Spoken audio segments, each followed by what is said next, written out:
Picnic খেতে গিয়ে আজকে এটা কি করলো আমার সঙ্গে গাইস। আজকে এই মাঠের মাঝখানে স্পেশাল ভাবে পিকনিক করবো গাইস। আরে ইটাল দিয়া কি করবি? আরে মাথা মোটা ইট গুলো দিয়ে এর মধ্যে রান্না করতে হয়। আই আম তো অবাক, এতগুলো মাংস। আরে মেন্টাল, এগুলো মাংস না চিকেন হয়। এখন লেবুটা ভালো করে চিপিয়ে নিয়ে এখন 3 ফোঁটা তেল দিতে হবে। 1 ফোঁটা তেল বেশি পড়লেই লস। হ্যাঁ এই তো হয়ে গিয়েছে। চিকেনের গন্ধ শুনে মন মানে না। চল ফট। তুই আমাকে মারলি কেন?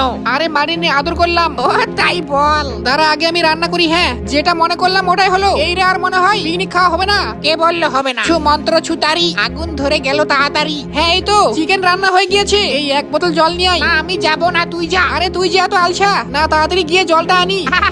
অনেক সহ্য করেছি আর না, আমাকে না দিয়া খায় নেই। আজকে চান্স পেয়েছি, এখানে আমি লুকাই লুকাই খাবো না। কথা কম গ্যাপা গ্যাপ মাইরা দেই। আই চলে আইছে না, এখন গপা গপ খায়া ফেলি। আরে কোথায় গেল? না এখানেও নেই। ওকে ধরতে পারলে আজকে চিকেন খাওয়া বের করবো।